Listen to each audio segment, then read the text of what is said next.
Live.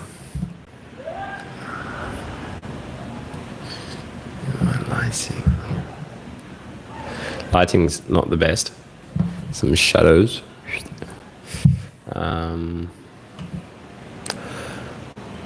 Hopefully we get some people.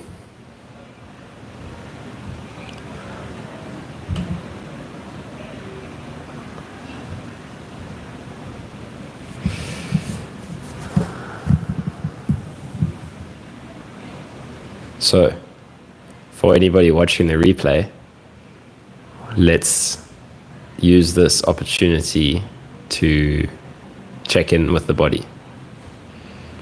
What's coming up right now as you're watching this?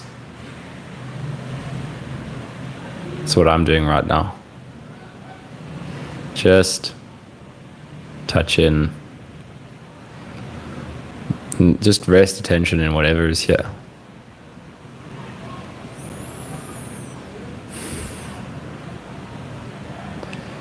What if you weren't trying to do something to the body, to the sensations, right? Like such a common thing. Let me just check my sound quickly. Common thing. It sounds good.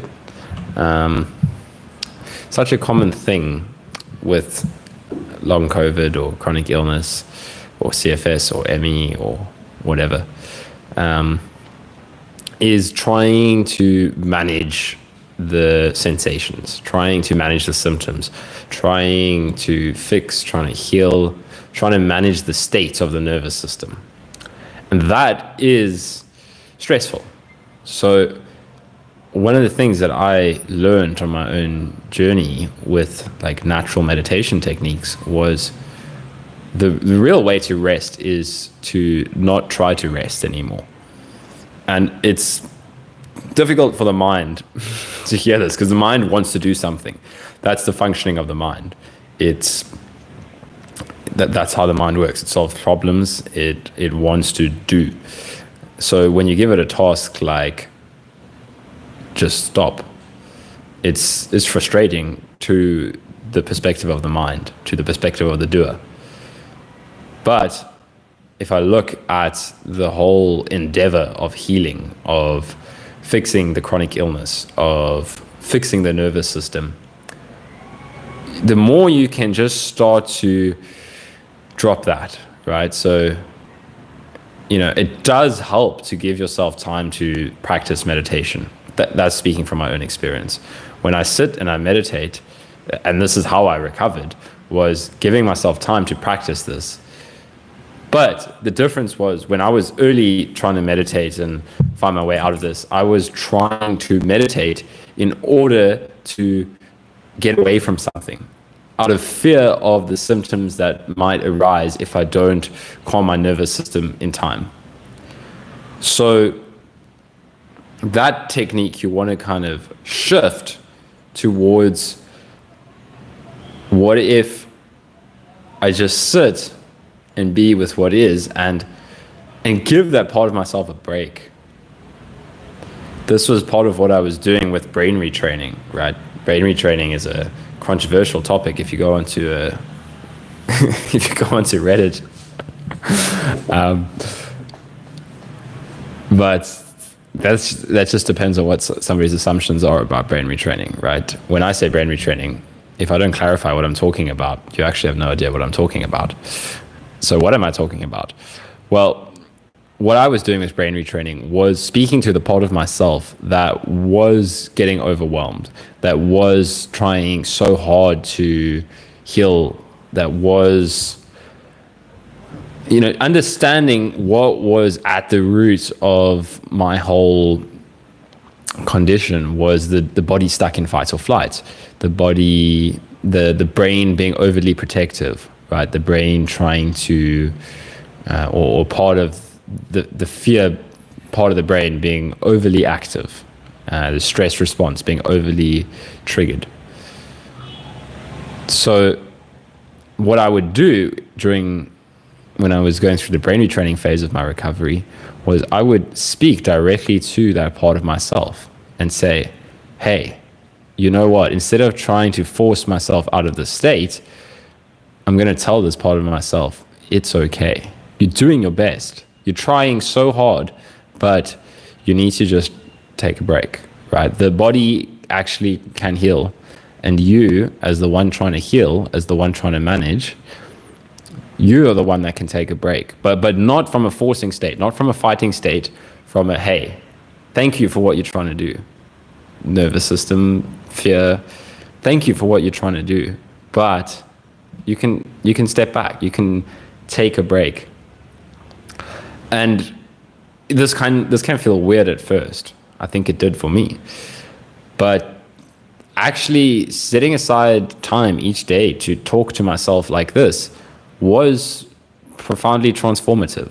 It definitely played a big role in me getting out of the really hyper stuck state that I was in. It was really helpful. So,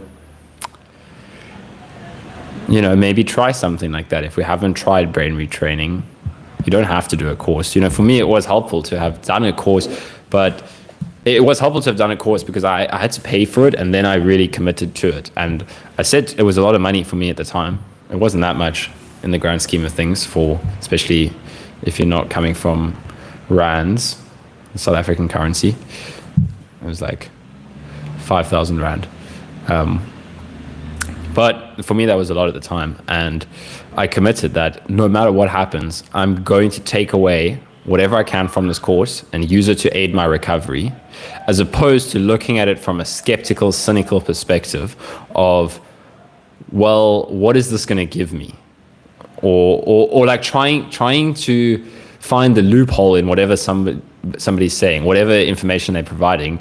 This was how my mind would work when I was in the really stuck stages, was like, oh yeah, but that won't work for me because that's a load of nonsense. Or how is that going to work? How is, thinking this, or how is that going to affect my nervous system? How is that going to affect my physical symptoms, which are caused by spike protein, which are caused by mast cell activation syndrome, which is caused by high histamine levels?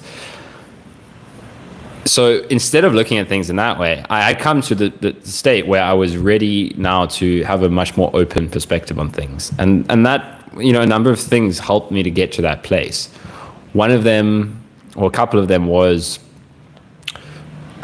being exposed to enough resources around nervous system, the link between the nervous system and the physical body, and the stress response and the psychological state of the mind. Once, I was also very resistant to that at first. Like, I was reminded of it the other day when I tried to share a little bit on one of the Reddit forums, and how resistant people are to the idea that, mind-body approach can heal your physical symptoms. People just immediately jump to the conclusion that, you're saying it's all in my head? I'm thinking of this. It's you want me to think my way out of this? And then people, people are pretty brutal on Reddit. I'll be honest. Like, geez, they almost don't see as if they're seeing a human being on the other side of it. But I'm going astray here.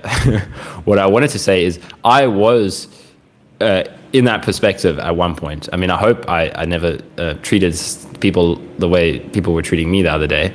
I don't think so. I just, in my mind, I was skeptical of what people would say online. But what allowed me to then change to get the benefit from the kind of brain retraining technique was, as I said, I was very resistant at first, like these people, and just enough exposure over time, like exposing yourself to a different perspective, right? You have to be willing to open yourself up to a different perspective. Just staying in the information from people who haven't recovered and people who are stuck, that's just not going to serve you.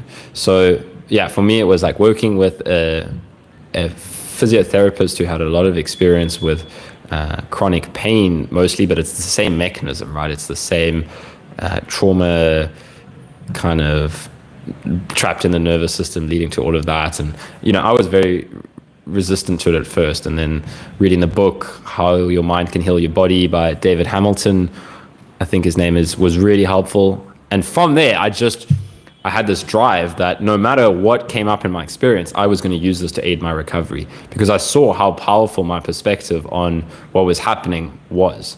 And I really like made this my life. Like I was getting out of this no matter what the fuck happened. And I was going to use my mind to aid me in any way possible, no matter what the mind said. And there were still doubts, there were still crashes, there was still flare-ups, there was still incredibly challenging days. But that kind of perspective, as opposed to the perspective of, you know, I'm just stuck with all these symptoms, I'm never going to get better. And whatever anybody suggests, the mind, if you're looking from that perspective, whatever anybody suggests, it's so easy to refute. It's so easy to come up with some reason why their story is different to yours, why your story is unhealable, why, you know, it's just your case is different. That's what the mind wants to do. It wants to be more separate than anything else. It wants to be special. And I'm not saying, you know, that can be triggering for somebody. Like, oh, you're saying I'm looking for specialness, but I'm actually suffering. Well, not you, but the mechanisms of your mind that are causing you to unconsciously play out in that way. Yeah, that's what's actually going on. So yeah, from that place, then doing brain retraining and using it to the point that it was helpful for me, and then dropping that eventually. Like that also became a fear of something, a fear of the negative thoughts. And then it was very much dropping the chronic illness project, mostly, kind of entirely, and awakening became what mattered. It was Angelo DeLullo's book that took me the rest of the way. And yeah, because then it was about seeing that there's nothing to actually avoid, right? So the brain retraining was like a stepping stone to getting out of my real negative stuck state. And then the awakening stuff I was already interested in, but then yeah, Angelo DeLullo's work is just so helpful because there's nothing left out. There's nothing to avoid. There's nothing to control. There's nothing to fight. There's no thought that's a problem. Just seeing that everything's a thought. That's what it really comes down to.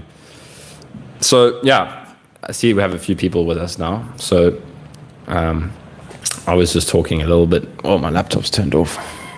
I need that to read questions. I was just kind of riffing a little bit until anybody had any questions. So if there's anything in particular you want me to talk about or expand on, or I don't know. I don't know who's on the other side of this.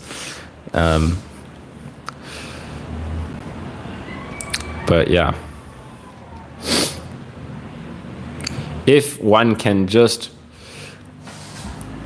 use the practice of seeing a thought as a thought and just apply that rigorously, you will see how all of your suffering is in believing thoughts.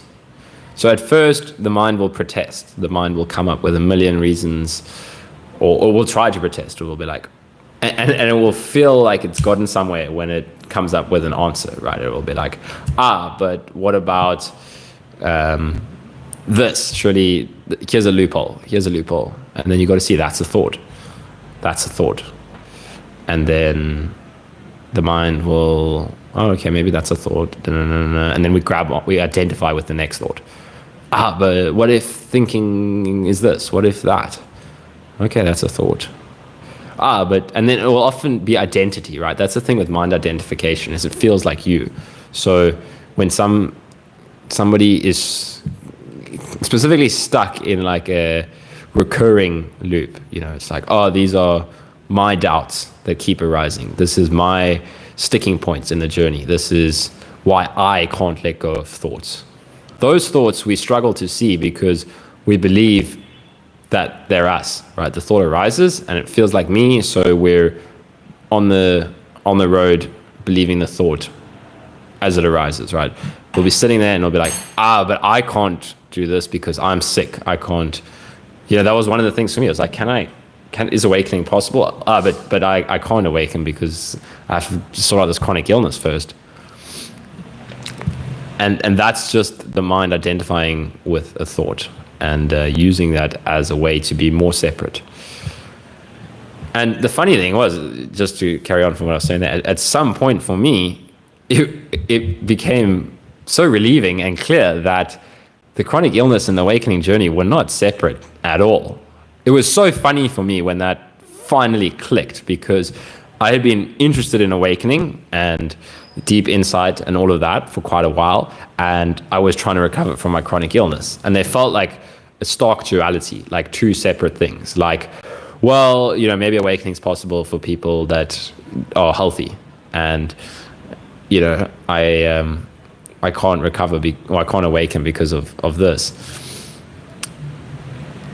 But at some point it was like, awakening is the chronic illness. The chronic illness is it's like the greatest push towards awakening. It's one and the same. The symptoms are part of the process as well. That might not resonate if somebody's not familiar with the awakening process at all, but it just became clearer and clearer to me that this whole process, there was nothing that was happening in my life that was separate from this journey that I was interested in. So I see we have some questions. Let me just have a sip of my tea.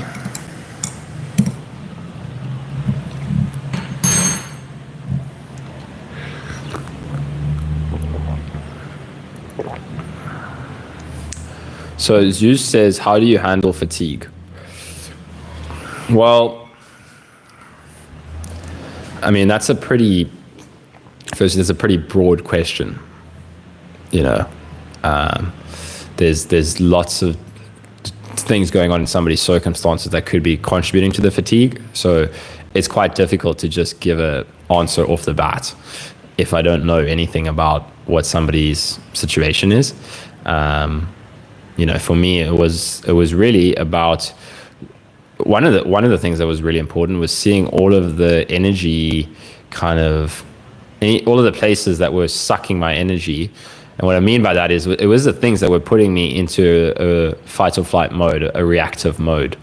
So like, spending too much time on Reddit, on chronic fatigue syndrome forums, and spending too much time on Twitter, getting caught up in politics, and spending too much time following the stock market.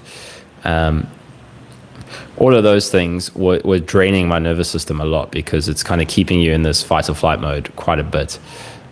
At the same time though, so then what's helpful is to give yourself, what I had to do was give myself periods of rest, but I had to learn how to meditate, because otherwise rest was just me not doing anything physically, but my mind sending itself into spirals of stress.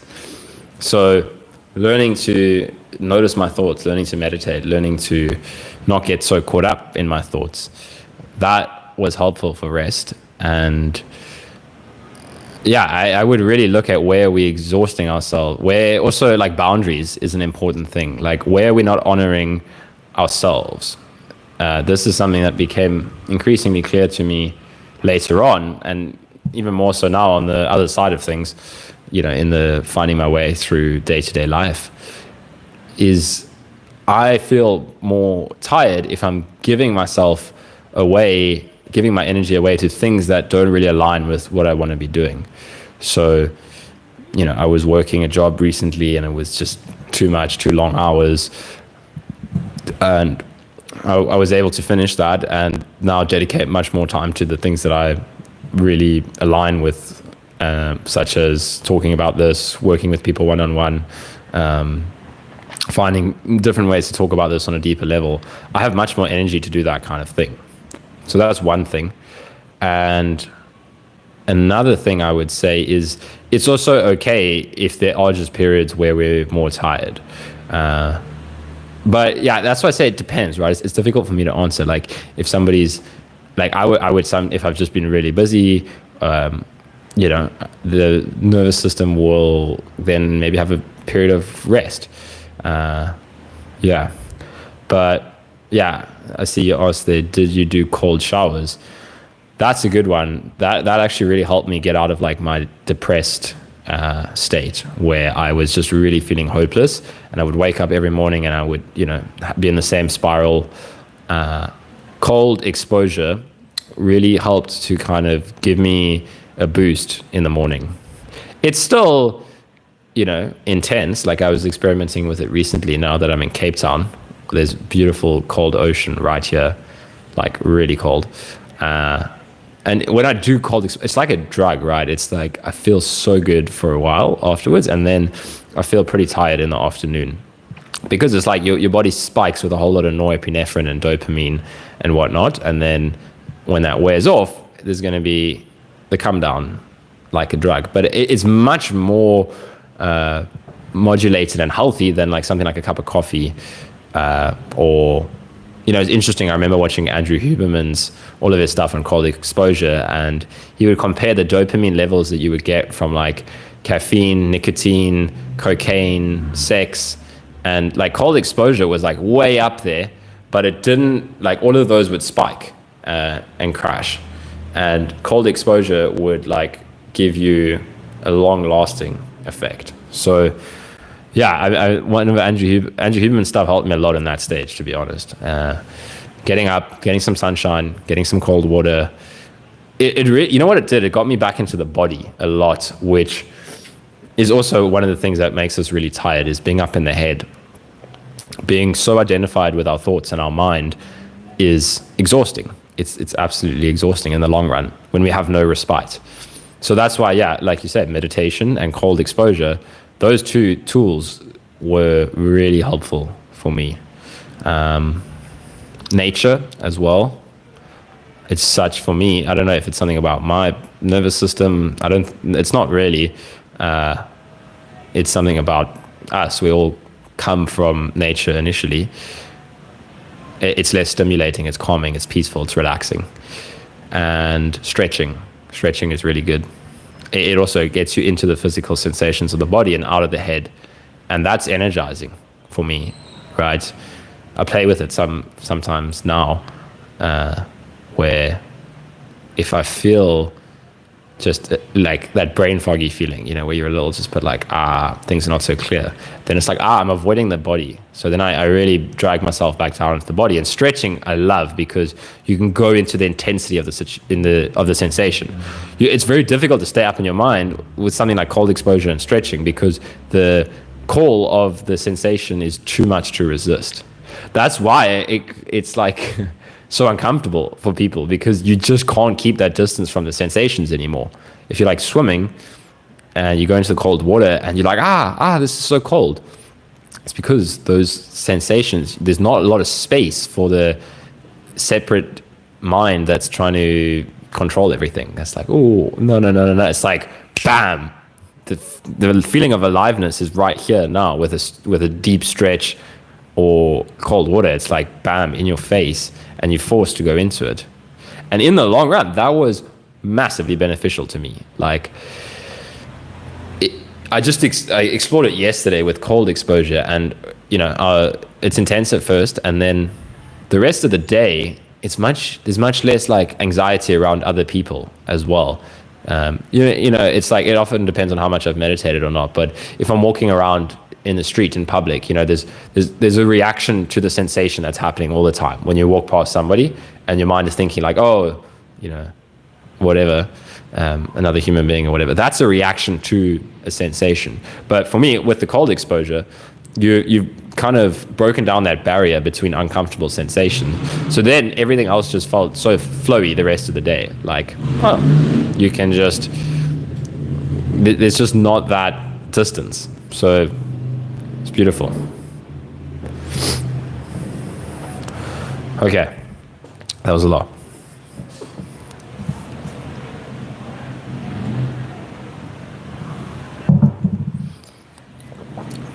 It's getting a bit hot in here.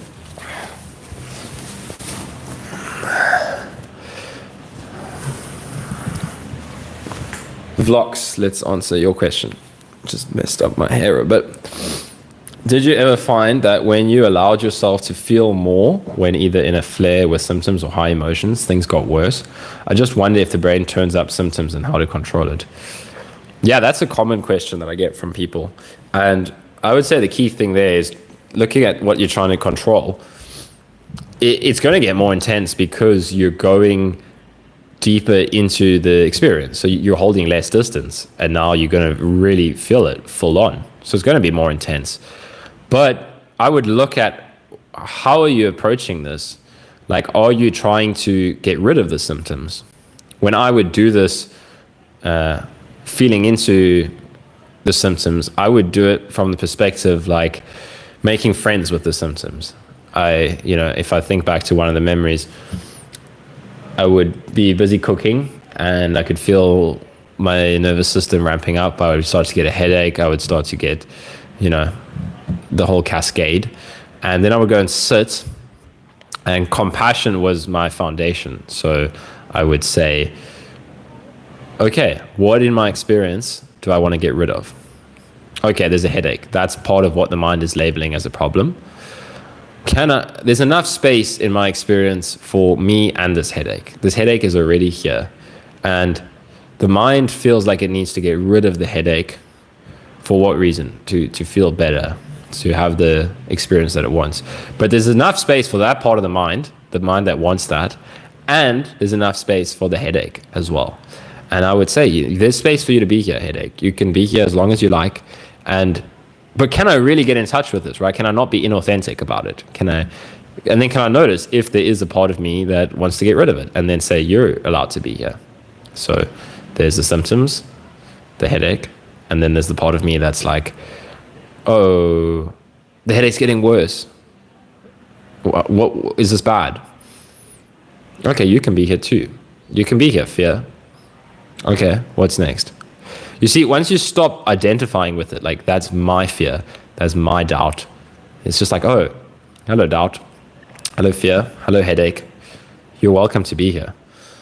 There's no need to get rid of anything. But practice this, because you can know this, right?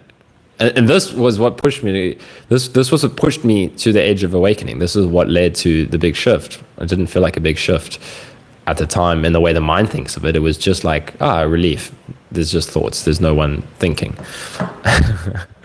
But it was a massive relief, actually. But what drove me to that shift was, okay, I know that everything is allowed to be here. I know that resistance is what's causing the problems, but I'm still resisting. There's still struggling. So let me go and investigate this, right? Let me go and see, what am I resisting? What am I resisting? And alongside with this, like, I'd done a lot of meditation up until this point. So this stuff there's momentum to it, right? We need to break it down. We need to work at it. We need to train our mind and our body to stop fighting and to take this compassionate shift, rather. So, yeah. Does that answer your question? Let me know. The next question from Vlogs says, I physically rest a lot, but when you talk about how the mind can spiral and bring symptoms, you say meditation helps, but what exactly are you doing for meditation? Well, it depends. There was many different meditations that I would do. It wasn't like there was just one technique that I would practice all the time. I would use a lot of guided meditations from the Waking Up app. So the compassionate stuff really resonated with me. So Chitandriya's course, Compassionate Awareness, is beautiful. I love it. I highly recommend it to anyone. I learned so much from that course. Like, I would just keep coming back to those meditations, and that's how I learned this compassionate technique. Jayasara, her stuff is good for the thoughts. So there's guided meditations, and then, like, your specific thing that you're saying is with thoughts. There's concentration meditation, which this is what I started doing. I read the first few chapters of the book the mind illuminated. And from there, I learned how to stay with and go deeper into the breath sensations. I had been meditating for like a year already, like 10 minutes, 20 minutes a day, fluctuating. I did one retreat. Again, just a variety of meditations from the Waking Up app. But when I read The Mind Illuminated, I finally learned how to really stay with the concentration object, the breath sensations. And from there, you have the way the book talks about it, you have your attention fixed on the breath, and then you have your peripheral awareness. Like you start off noticing sound. So this is how you train your peripheral awareness. So you have, okay, I'm noticing the breath. And once I've kind of settled on the breath, you're going to mind wander at first, right? This book is great. It really talks about all the beginner issues, and you're not a bad meditator. There's just natural parts of the process that play out. There's just literally, when you start meditating, your mind is going to wander. So how do you train that? Okay, that's where you start. Then next stage. Okay, now that your mind is wandering less, how do we go deeper into the breath sensation? Okay, next stage, let's train peripheral awareness. And then peripheral awareness is what helped me a lot to start to disidentify from thought, because I would stay with the breath sensation and then I would notice thinking in the background, right? So it would be like, okay, breathing, but you're not thinking this, you're staying with the physical sensations. And then from there, you can start to notice any thought as it arises, because you have a perspective, if I can put it in one way. It's when you're just thinking, the thought arises, and that is the only object in your awareness, so you are the thought, right? Where you train yourself to stay with an object like the breath, then you have something to see a thought from, if that makes sense. So I did that meditation. I was doing that eventually, like an hour and a half to 2 hours to 3 hours a day, mixed in with some other meditations. And then through the rest of the day, it was so much easier to disidentify from thoughts. So yeah, that's what I used. A really good book. And then, but there's lots of different ways we can meditate.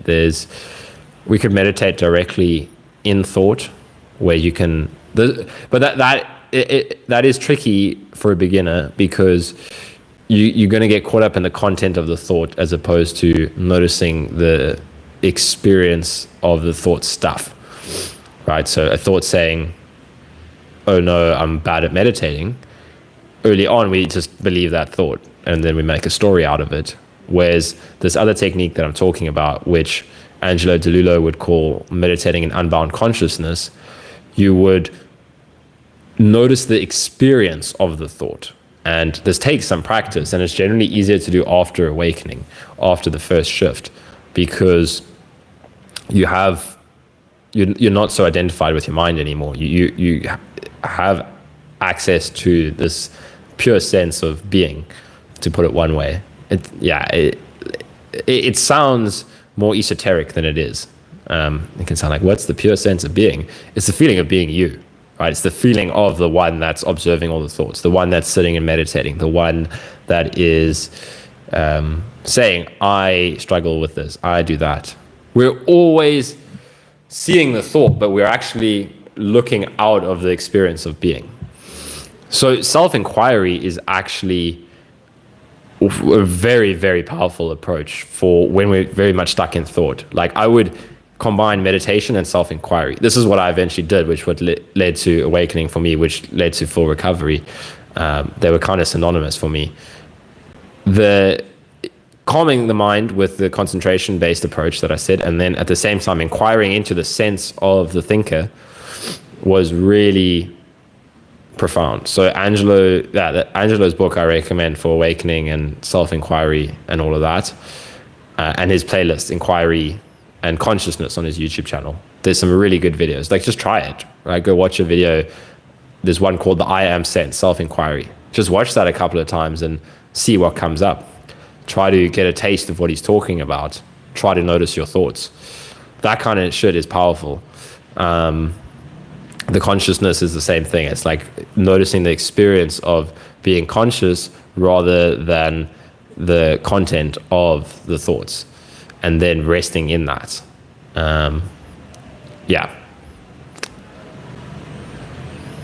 So there's a lot to dive into there. Okay, Paolo says, I find it difficult to combine pacing, which is quite counterintuitive, with letting go. I had to learn over the past years that active pacing is crucial for my recovery. Still not good at it. Well, I've actually just recorded a video on pacing today, which I'll probably release later tonight or tomorrow, where I talk about my experience with strict pacing. So the important thing with pacing is it's very, I'm deciding if I want to record another video, because I did come off a little bit strong in the video because I was responding to the strict pacing people on MECFS Reddit, because that's been in the back of my mind just a little bit recently, because I was engaging with some people there, and they are very resistant to anything other than strict pacing and waiting for somebody to cure them. I understand where these people are coming from, but at some point they're just so aggressive, and they're actually very toxic, because anybody that expresses any hope of recovery is immediately shot down. Or, the thing is, anybody, okay, I'm going a little bit off topic, I'll get back to your question, Paolo, but anybody that had CFS, when you have the PEM, they accept you as like, oh yeah, do this. Like, I found the people so supportive. And then I left those communities because it was so negative, just the hope about the future.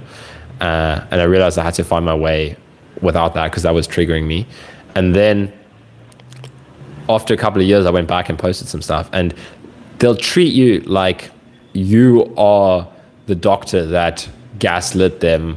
And because that's where a lot of this is coming from, right? These people are so afraid of anybody saying anything about mind-body healing, because of being told in the past that it's all in their head, right? So I understand where that comes from, but then they will treat you who also had this illness, who also I was there for like a year, and then they'll say, nope, you never had it, you just got lucky and your illness went away. And I'm like, you have no idea what I did for like 2 years getting myself out of this. So yeah, that was that was a sidetrack, but I actually needed to get that out, because yeah, it's not cool, man. It's not cool. Not to anybody here, to the people that aren't watching this live stream. So it's kind of pointless. Yeah, so what I wanted to say about pacing and letting go is, like, yeah, pacing is relevant to the individual. So, also I've worked with a lot of people, and for some people I would say, it really depends on, like, I'll feel into where they're fixating, and I would say, maybe you need to focus a little bit more on opening your boundaries, because you're stressing yourself out with strict pacing. Whereas for somebody else, I might say, maybe just try and regulate your kind of energy a little bit more. But yeah, with letting go, I would say it just becomes more of a natural approach. So you can still manage your energy, but you can just keep, like, it's not in contradiction at all, to be honest. You can sit and let go, and at the same time, like, a natural pacing for me was meditating a lot, and then allowing myself to do the things that were enjoyable for me, like going to sit in nature instead of going on my phone, instead of scrolling through Reddit, going for a short walk. I was like, these are the things that I need to focus on if I want to get out of this.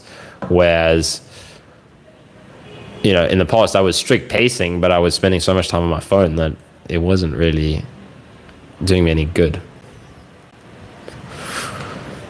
Von Brack says, did you have POTS dysautonomia? If so, how did you deal with that? I'm also interested in it.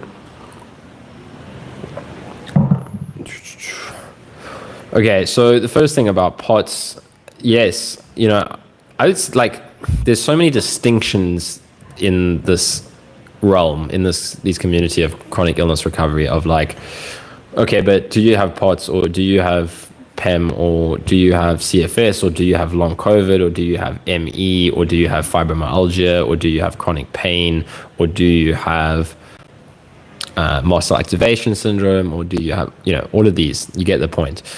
But yeah, this autonomy is kind of I think the part of all of it. It's all got to do with the nervous system and being dysregulated, and the exact physical symptoms that play out for each person might be slightly different.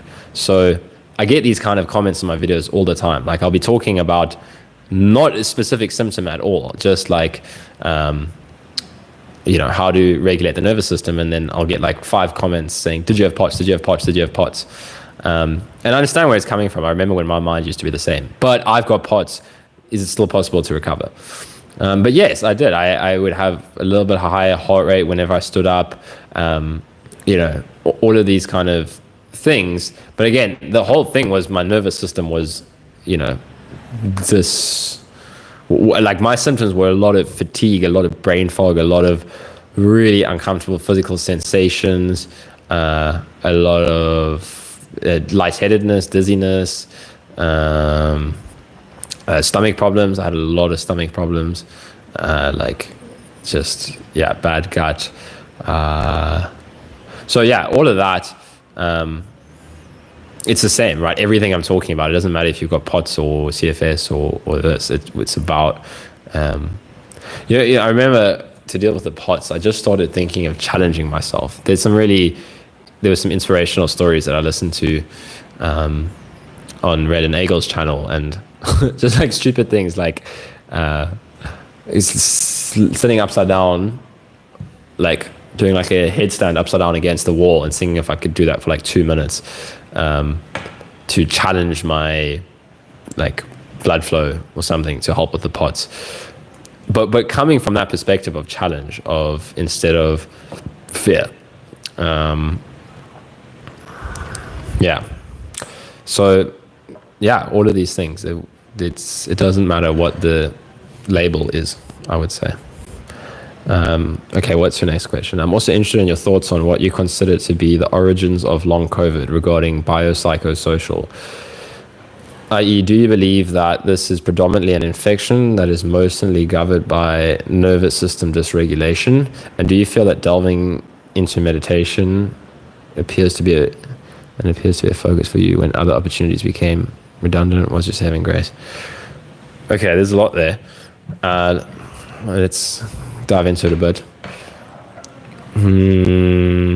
Yes, I would say for me, this whole thing, part of the journey was, I have touched on a lot of this, what I've just been talking. I'm sure you'll realize what I was saying about nervous system dysregulation, all of that. So there's kind of some overlap, but I'll touch on some of the other points you were saying there. Like, I would say, yes, it's biopsychosocial. That was a massive thing for me to realize. And really realize I was so resistant to it at first. I remember the lady I was working with at the time, I would challenge her on it. And like, but that doesn't make sense. But slowly over time, it just became clearer and clearer to me the more I saw there's actual real science on biopsychosocial trauma-related illness, just from kind of socioeconomics things. Like I read a couple of papers on this about how people with this isn't me, but somebody growing up in a difficult environment is more at risk for like nervous system illnesses, even not nervous system illness, even more at risk for diabetes and cancer and all of that, just because of stress. It was like, well, yeah, mine is definitely possible, and a whole bunch of other things. So yeah, for me, it's like, there's so many different little factors, I guess, but like more to do with like a buildup of repressed emotion and anxiety throughout my youth, and inauthenticity, right? Not being myself, becoming more and more afraid. And then, childhood traumas that, could just seem like small traumas at the time, but depending on your personality, like I'm a very empathic, compassionate guy. I didn't know this when I was younger. You're just a kid. But now I can see it in the way that I behave in the world, that I feel people's emotions strongly. And growing up, when you have, somebody, when you're like in high school or whatever, somebody treat you really badly, that can have a big effect on your nervous system, and really you can carry that with you for a long time without even knowing it. And it can be very different for different people, right? It can be, emotional stress. It can be so it's very difficult to put it down to a label exactly. But understanding that your history and the way you used to live can be what led to this space. And now it's about addressing that, right? For me, it's like this whole chronic illness journey was life forcing me to go through a growth period, right? It was like life forcing me to evolve, and I can talk about these things now. In the past, I would have had no clue. Like, I was just a guy focused on material things, whereas I learned so much out of this process on how to be more authentic, how to go deeper into myself, and a really deep journey within and to the core of existential questions. And it was like, yeah, I can see why. And I needed these physical symptoms to force me to address the areas in my life where I was straying, I suppose. And the body will bring you back on course. That might sound like too wah-wah for some people, but trust me, the deeper you go with this, you realize that it's all about coming back into the physical sensation of the body. And the more you drift from that, the more you get up into your head because of traumas and all of that, the more things will build up in the body. And then, yeah, delving into meditation was super important for me. I speak about it a lot. So yeah. All right, Marvin Taliani. Thank you for all you do, Kyle. When you say letting go, do you mean of our ego and identity, or of the symptoms themselves and the effect they have on us? That's a good question. I like that. Firstly, you're welcome. Thanks for the thanks. It's nice when people are nice. I have, I'll say one good thing that happened with this whole kind of, let me see, we've got family coming home soon, thing on Reddit. It was, quite a bit of hate I got, but it made me appreciate the kind people on YouTube. Like when I post something and people actually appreciate it, that feels really nice. So yeah, thanks for saying thanks. When you say, do you mean of our ego and our identity, or the symptoms themselves and the effect they have on us?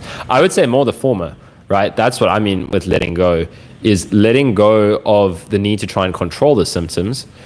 Resistance, right? It all comes down to resistance. That was what became my investigation, and it still is. It's like, what subtle forms does resistance still arise in my life? And resistance is the ego, right?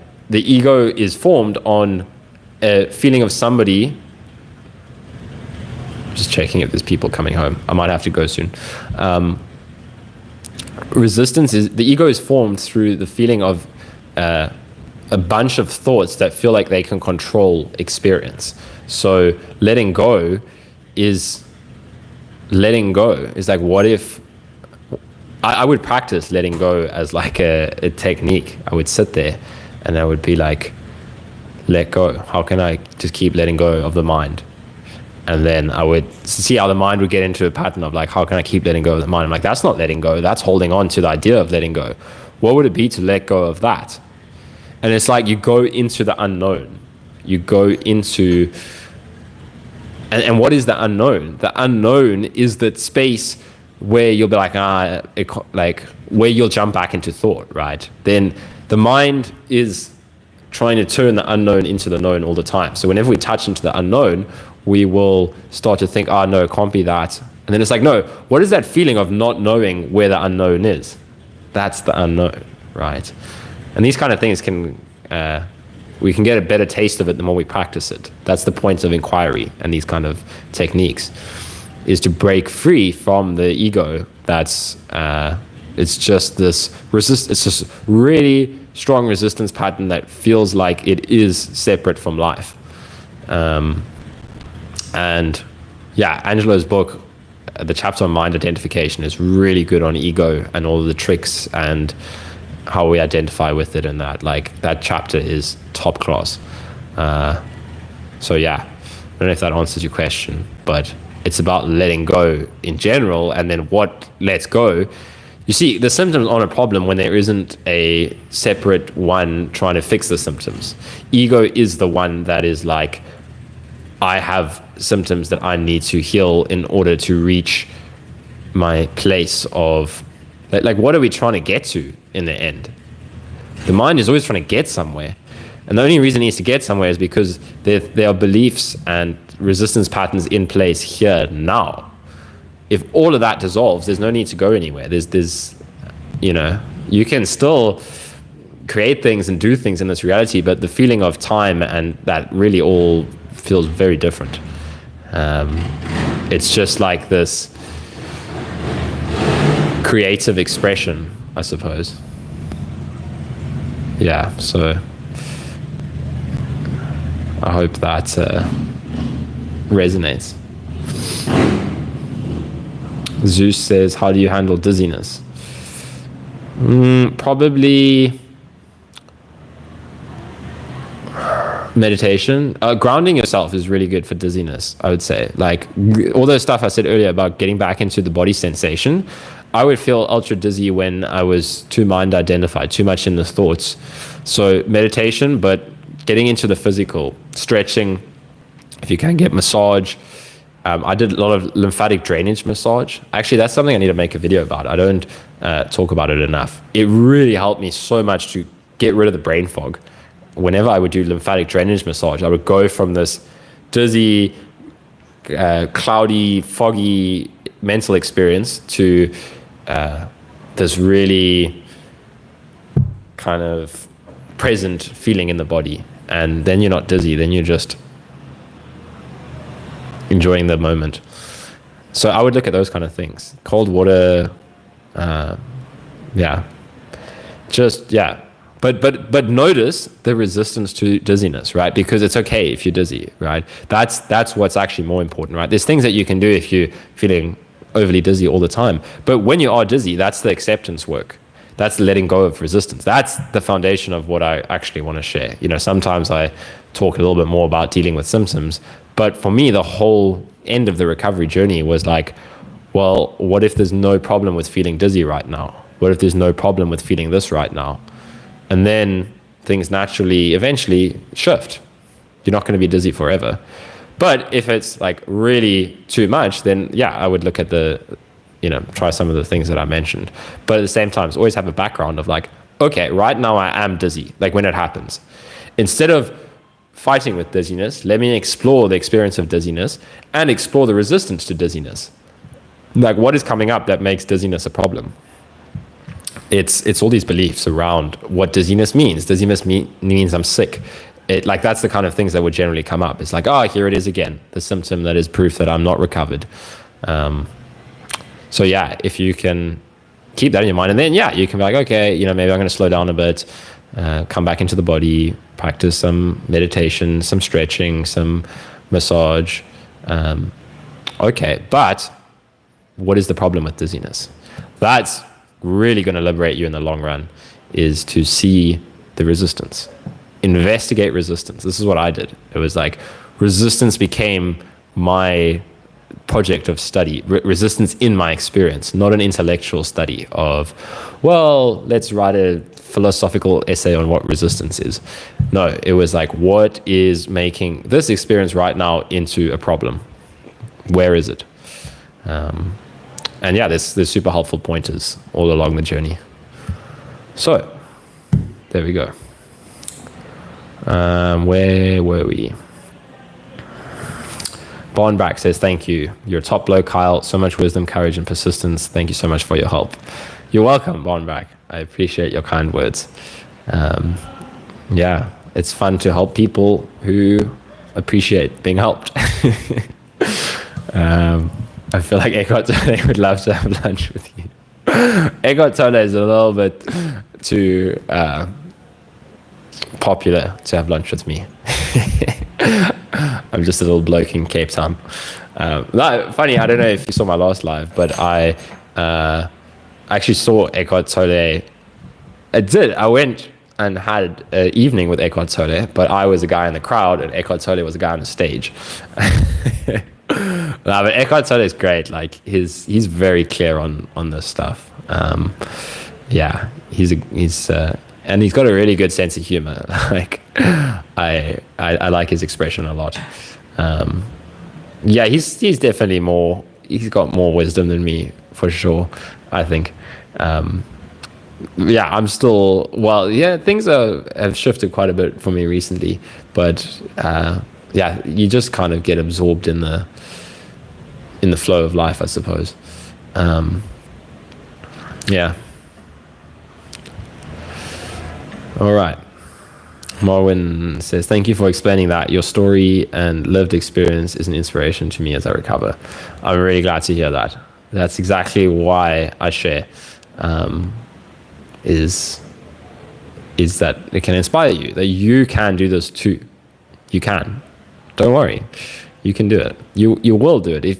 If you, I said this in one of my previous videos, if you are willing to, or if your desire to end your own suffering is strong enough, you will find your way through it. And sure, you can get lost, you can have, it's not a linear path of like, there it is. That would be boring. It's a crazy journey, but you will get through it. As long as you're sincere with yourself, be authentic, be sincere with yourself. Try to find out what are your hidden agendas. That's what it was for me. It was like, yeah, I tell myself I'm doing everything I can, but I'm spending so much time on my phone. I'm spending so much time with this, with that. When eventually I just dropped all of that and was like, okay, I know getting to the root of my resistance is it. I've heard this guy, Angelo, talk about awakening. He's so clear. His stuff is so good. I'm just going to do it. But I was suffering so much that's what drove it, right? That suffering, get in touch with your suffering. Your suffering is your guide. Like, that's the beautiful thing when we realize that we don't need to run away from our suffering anymore. Suffering is the way forward to investigate it. That's why I said, like, resistance, it's not about getting rid of resistance. Resistance drops when you explore it so closely. Like, why am I suffering right now? Why is there a problem in my experience right now? Don't try and get rid of it. Go there. See what is it saying. And suffering becomes your pointer. Like, for me, at the deeper stage of this process, if any suffering arises, once things have cleared up a lot, when suffering does arise, it's very clear to me that, oh, okay, there was something I haven't looked at yet. There's some place I need to let go more. And it can go on for a while, but you start to not to like, oh, I'm suffering again. Things must have gone wrong. It's like, oh, okay, there's something I hadn't addressed yet. So get in touch with your own suffering and be sincere with yourself about what you want. Also don't pretend. Like, if you want something, be honest with yourself, write it out, tell yourself, what do you actually want? And then explore. Journaling was really helpful for me. A lot, actually. There was a period where I was journaling like long pages almost every night. Some days I would miss it. And that really just helped to get a lot out of my system and for me to clarify my own deeper interests. So yeah, but you can do this for sure. There's nothing special about me. Cass. Hey Kyle, how did you deal with strong emotions coming up during meditation, like overwhelm and crying? So far, I tried to do a little 5 to 10 minute meditation. I see it as doing a bit more every time. That's great, Cass. That is, I like what you said at the end there. Like, do a little bit and see if you can do a little bit more every time. That's way better than trying to say like, oh, I'm going to meditate at half an hour every day and then not doing it because it's the easy one to resist. But like, no, I'll start small. And I'll see if I can do a little bit more. I like that. And strong emotion is absolutely perfect, right? When we sit, we surrender to whatever comes up. So, when I'm talking about emotion, sometimes people hear this and be like, oh, well, I don't have any strong emotions. Well, that's fine. You can just sit and go into like the thoughts, or obviously it depends. Like, I was talking about this at the beginning when someone asked about meditation technique. It's like, okay, let's say I want to sit with the sensations of the breath. That's just an object to orient towards. But then if strong emotion is coming up, then you make space for that. Then you see how struggle arises when I try to do something about the emotion, when I try to resist the emotion, when I try to turn it into a story. That's where struggle comes from. But just, yeah, release the emotion. But you're not actively doing anything. That's a beautiful thing. It's actually so simple. Strong emotions there, great. Let it out. Cry, shake, scream, roll on the floor. You know, you don't have to do those things, but whatever happens is fine. It's part of the kind of letting out what's been forced away with all the busyness for so long. It was like, I have to keep busy to lock away all this repressed, shame, grief, anger, all of these emotions. It's like for so long I've been running from them, and now you learn to meditate and they're going to boil up and come out. And notice how often the mind will have a story. Maybe it depends, it's like, oh, I'm feeling sad. Eventually that actually starts to drop away. Like for me now, if an emotion comes along, it's just getting in touch with an emotion. It's like, I remember a couple months back, I just experienced profound grief, like out of nowhere. And it's not like, oh, I'm feeling sad today because this happened. It's just grief. Yeah. So I hope that answers your question. Marvin says, I'd love to learn more about these lymphatic drainage massage if you're able to share more about that in a video. Cool. I think I will do one then, because I sometimes forget about these things, because there was so many little things along the way that, helped me here and there. And yeah, that's why actually all of this stuff I'm doing with the YouTube is actually quite helpful for me. It reminds me of lots of things I learned along the way that I sometimes forget. So I will, but in brief, I will try to make a video on it. But the brief thing is, you can just Google or search on YouTube lymphatic drainage massage for CFS or long COVID, and there's a lot of good ones. That's what I would talk about in a video. I would say, this is why I did lymphatic drainage. It was so nice, and here is how you can find it on YouTube. So I'll save you the time, and there's one called this. There's one cool channel. Her name is Cancer Rehab PT, I think. If you just Google long COVID lymphatic drainage, she'll probably be the first one that comes up. She's pretty big. I used to do that a lot. The parent technique is also quite cool. That's been around for a while longer, and it's got a lot more kind of how do I put it? Like, it worked for me. It doesn't really matter what the theory behind it is. The theory behind it is because the lymph flow gets blocked by that, and I don't know if that all is true. I wouldn't worry about that too much. That kind of stuff works really well. So if you Google parent technique self-massage, that helped me a lot as well. It's like, that one starts with like, you hold this for like 5 minutes, and that actually has a really big effect. Like, that would often just release something. And then you kind of like stroke your face and like all these things. But there's YouTubers that can do it better than I can. But it's really good. If you can do that, it helped me a lot.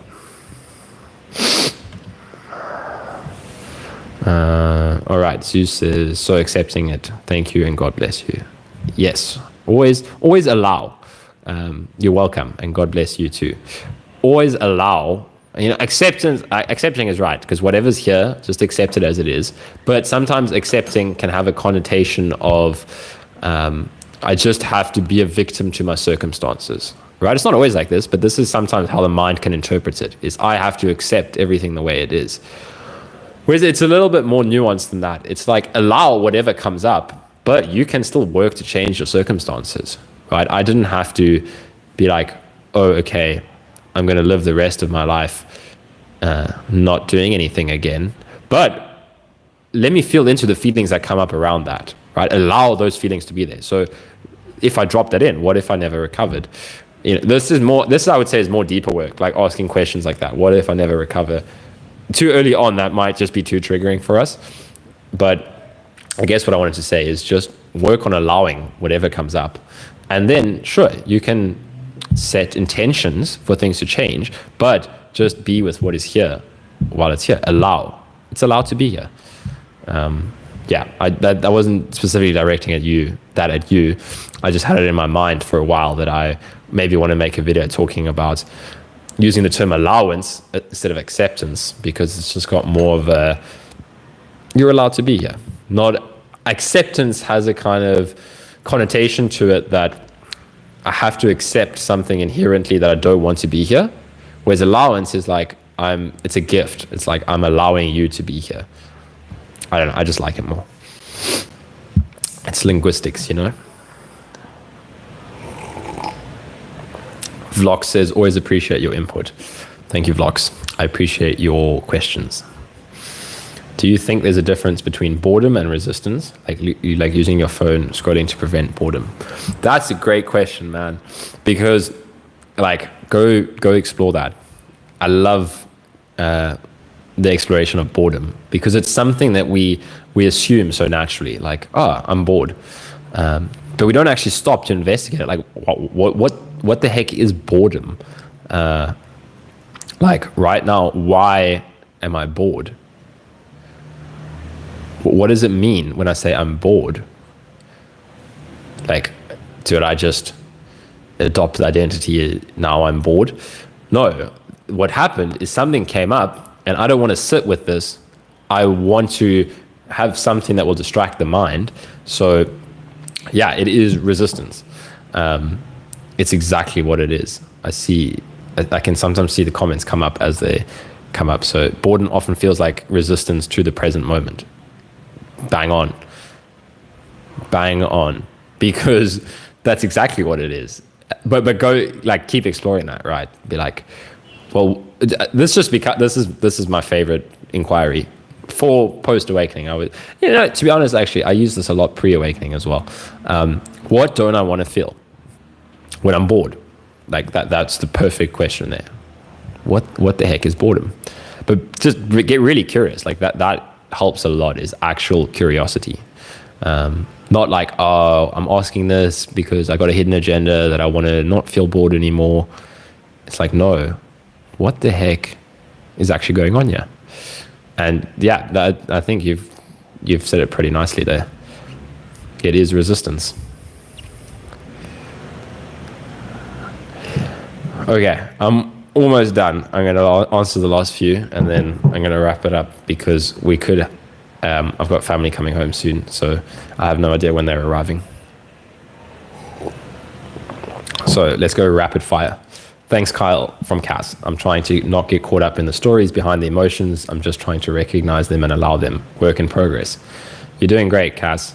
That's great work. Keep going. That's really good. Barnback says, your struggle video is a daily listen for me in Northern Ireland. Northern Irish speak. Did I get that? It's a wee bear. I don't know if I got that. I'm glad that it's the struggle video. Yeah, I enjoyed recording that one. That one I was just like, some of my videos I try to give it from the perspective of the audience. Whereas that one I was just like, I'm going to talk about what I want to talk about right now. And I'm glad it came out nicely. Kat says, also, would you be able to share a little bit about your process when you climbed up slowly after discovering meditation? What was your activity level at the time? And how did it go from there onwards? Sure, that's a difficult question to answer because I was exploring meditation for a long time and my activity level was shifting a lot. But let's see. My activity level when I first discovered meditation was like when I was in the strict pacing thing where I was not doing anything. I was in the closing down phase where I'm going to do less and less and less until I get better. And then at that period, I remember I was not doing any physical exercise, but I would play something like chess and that would trigger me. And then that's when I learned to meditate. Then I was going on CFS forums and I saw somebody said, hey, try meditation.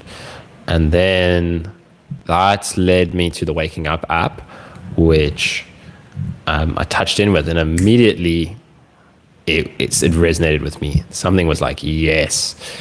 It was the mix of philosophy and meditation, because I hadn't explored philosophy much at that point, but it was really getting in touch with the part of me that wanted a deeper understanding of life, of myself, and something I'd never known how to explore before. And it just resonated, right? But there was still a lot of resistance, right? So I would meditate, 10 minutes using the Waking Up app, Sam Harris's introduction series, which is really good. And then I would leave it for a week, and then I would come back to it a little bit. And then, maybe a couple months later, I was more into it because there was a part of me that remembered every time I meditated, I felt better. So I committed to it more. And that's where I mentioned this a little bit earlier, where I talk about being radically sincere with yourself. I was complaining about my situation, but I knew there was something that helped and I could do more of it, right? And then I would listen to more of Sam Harris's conversations on the app, and that just started to spark something deeper in me. I wasn't thinking of it like this at the time, like, oh, something's sparking within me. But now from the other side on the awakening journey, I can see where it was all starting to come together. And then, the biggest thing that I did at some point, I was messing around with my activity level a bit because I was working with a physio who was encouraging me to slowly grow my boundaries as the only way to recover with pacing, but introducing things. And then at some point I went on a 5-day silent retreat, but it was a very chilled one. It wasn't like the Vipassana ones, which I've done a couple of times now. It was that was where I really meditation bug bit, because now I knew. So that one was chilled. You only meditated like 3 hours a day, but it was silence for 5 days. And after that, I started meditating like half an hour sessions a day, because then I did 3 1-hour sits on that retreat. And just one thing, speaking about activity level and stuff, right? That retreat was quite a big deal for me at the time. Like, it was a 4-hour drive from where I lived, and I got there and I was like, all kind of hyper mode. And then, but I knew, here was the thing, I knew it was the perfect environment for me. I was like, it's no cell phone, which was one of the biggest causes of all of my crashes, because I was always distracting myself on my phone and sending myself into spirals through all of these things on my phone. And it's yoga, which helped me a lot, like stretching. I often talk about stretching, and meditation, which was always helping me. So I was like, even though this is a big step out for me, it's perfect. And it was in nature, right? So that was really, from there, I remember I could meditate a lot more, because what it did is it broke a barrier that my mind had. Like, I can't sit for 20 minutes. That's just going to be excruciating. Whereas there, I was forced to kind of sit for an hour, and it was excruciating at first, maybe excruciating for the mind. And then after that, coming home, I was like, okay, now I will commit to meditating for half an hour a day. But at that point, like, I'm thinking back, when I went on that retreat, I really had some progress with brain retraining, and I was in a very good mind space. I was still struggling, but I was very much kind of, I'm gonna find my way out of this. I don't care what it takes. I'm going to pump my nervous system with, like,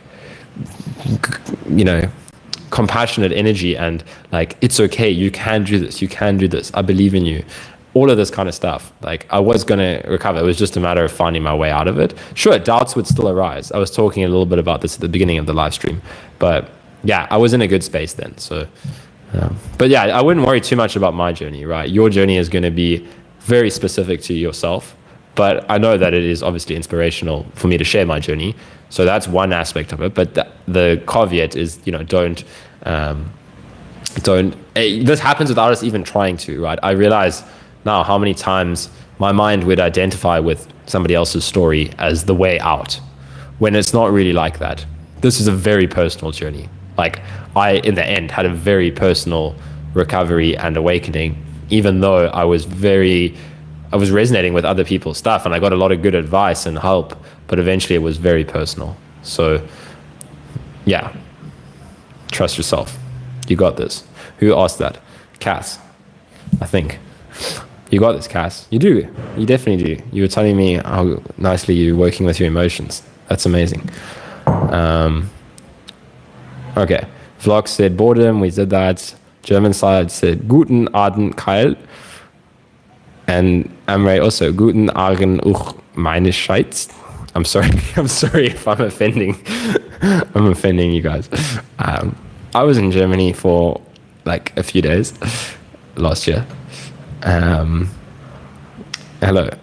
Good evening to both of you. All right. I'm almost done. This is the last rapid fire. Barnbrack says, you did. That was in response to Northern Iron. Zeus says, been following you for over a year. Again, thank you, and God bless you from California. Awesome. Thank you for all the support for over. I was going to say support Zeus, and then my brain said support. Thank you for the support for over a year, Zeus. Johannes, last question in the evening. Any advice on dealing with the urge to distract using the phone or the internet? Ask Vlogs. Because what Vlog said about boredom earlier is exactly what I would suggest, is to give yourself 5 minutes every time you want to distract, right? This is great. It's actually the short I posted today on YouTube. It's like, stop, give yourself 5 minutes every time you want to distract yourself on the internet, and ask yourself, what don't you want to feel? What is this urge to distract, right? What it is trying to distance ourselves from what's coming up in the body. It's something uncomfortable is coming up, and boredom, we feel I need to distract, right? So start small, but be willing to keep on doing this, right? Because over time, you can really become more present. So the urge to distract, I would say every time you have the urge to distract, that's fine. Don't judge yourself over it, but just say, actually Violet Synergy, she's Angelo's partner, but it's actually not great to say it like that because she's a really good teacher in her own right. Violet, but just so you know who she is, her and Angelo are both pretty deeply realized, and she said something that helped me a lot with this, which was really get in touch with your true intention, right? It's like she said something about like dropping distracting behaviors, and she just was honest with herself and saying that this is not in line with what I really want. Like, what do I really want? Maybe it's recovery, maybe it's awakening, but in the end, that's the same thing. What it is I want to stop suffering. I want to get to the roots of this, and be honest with yourself in that moment. Is like, this constant distraction is undermining the part of me that wants to evolve, the part of me that wants to go deeper, that wants to break free from my own suffering. So can I actually respect that part of myself, and do so by giving myself 5 minutes to sit and feel into it? And when you do it, you see that, sure, it can be uncomfortable, but you can do it. You can sit there for 5 minutes and feel into it. It's way more the pre-resistance that's the problem, the imagining of how uncomfortable it is going to be for 5 minutes, than the actual 5 minutes itself. So that, what I mentioned there, that like kind of getting in touch with your deeper intention can be helpful to give you the motivation to do this, because it really brings it into your perspective that, hey, I'm actually undermining a part of myself here. Get in touch with that instead of trying to focus too much on will and determination. Just focus on like your true motivation. Do I actually, in the long run, is this what I want to do? Again, don't judge yourself. Say, I'm going to sit with this for 10 minutes and then afterwards I can do whatever I want. Eventually it drops away. That is important as well, though, I would say, is to stop judging yourself, right? So for me, letting myself do a little bit what I wanted, but making sure that I committed to this deeper intention of actually I have to stop distracting. It's just not working for me. And then, sure, if we do distract, it's okay. It's happened. It's gone, right? Again, the reason we're upset once we've distracted is because we don't want to feel the guilt about it. So then we'll rather think about, oh, I shouldn't have done that. We'll imagine this whole shouldn't thing. Whereas instead of just accepting that is what happened, and in this moment, there is now guilt. And what is guilt? What about it can't I feel? So these kind of questions are all you really need. Is like sit and explore. Why am I uncomfortable? Why do I have an urge? What don't I want to feel? That's what it might be, a sensation in your head. Maybe you don't want to feel that. So what if you just relax the resistance towards it? Right now, I'm sick at the moment. I've got some tension, especially talking a lot.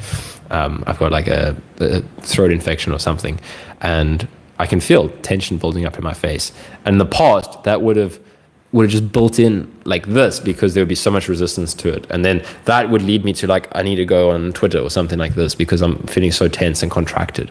Whereas now it's just like, well, what if I just sit with that? What if I hold no distance? What about this is uncomfortable? What is uncomfortable?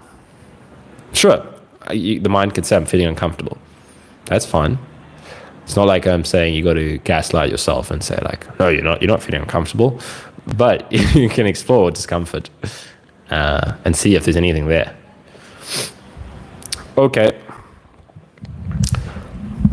That's that. German side said there's a saying, the suffering stops until you recognize that there is no need for suffering. That's great. Okay, last thing. When I had that shift for me, like I just remember it to when the resistance dropped in a big way. And looking back, at the time it didn't feel like awakening, but that's what Angela would refer to as first awakening. It's like there was so much going on in my experience at the time, but it had just been gradually happening over a while that it didn't feel like bam. I was having this shift more into just beingness for a while, but it doesn't feel like the way the mind thinks it's going to feel. But what I wanted to say, the clear thought in my mind when it happened was like, oh my gosh, suffering is just a thought. Like something had happened, like it was, these were the fluctuations that were happening at the time. Like I would be like, oh, I've got it. I'm feeling good. And then it would be like, oh no, something's gone wrong. I'm feeling bad. I'm struggling. And then it was like, wait, that's just a thought. I believe that thought and then I suffer. But when there's just the thoughts going, I'm suffering, I'm struggling, this, and then you just like, the identification has dropped, then you see there's no need for suffering. There's no need to grab onto that thought. But it takes time, right? That was after like a lot of letting go, a lot of letting go. Life showed me how to let go. Alrighty. The distraction is going into dorsal vagal because sympathetic is too much. Maybe.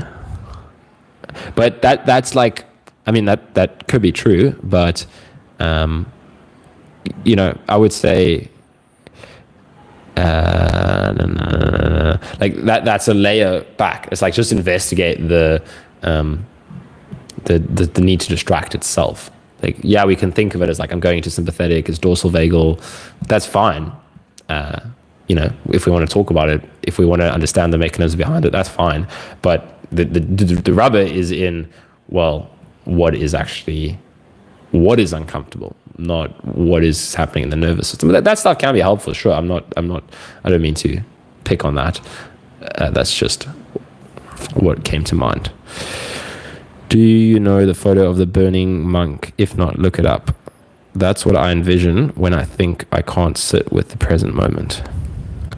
The photo of the burning monk. I think I've heard of that, or like something similar, where I know there was a thing with I think it was even, I think I heard Sam Harris talk about this or something, where there was like some, I think it was like jadism or something, where there's a word for it actually. It's called when you set yourself on fire. They would do that, and they were able to sit with it. I mean, yeah, that's inspiration, I suppose. That's a good self-immolation. There we go, Johannes. I knew one of you guys would know. No, you're right. That's exactly what it is. Yeah, if a monk can self-immolate, you can sit with your symptoms. I think that's a good one to end it on. Thanks, Cass. Alrighty. Good luck with don't self-immolate anybody, please, but be with the present moment as much as you can. Thank you, everybody, for your good questions and your lovely presence. It's been fun. I enjoyed that. I'll see you soon. I'll probably be doing more of these nowadays because I have a lot more time and I'm going to put more effort into this. It's fun. Alrighty. Cheers, everybody.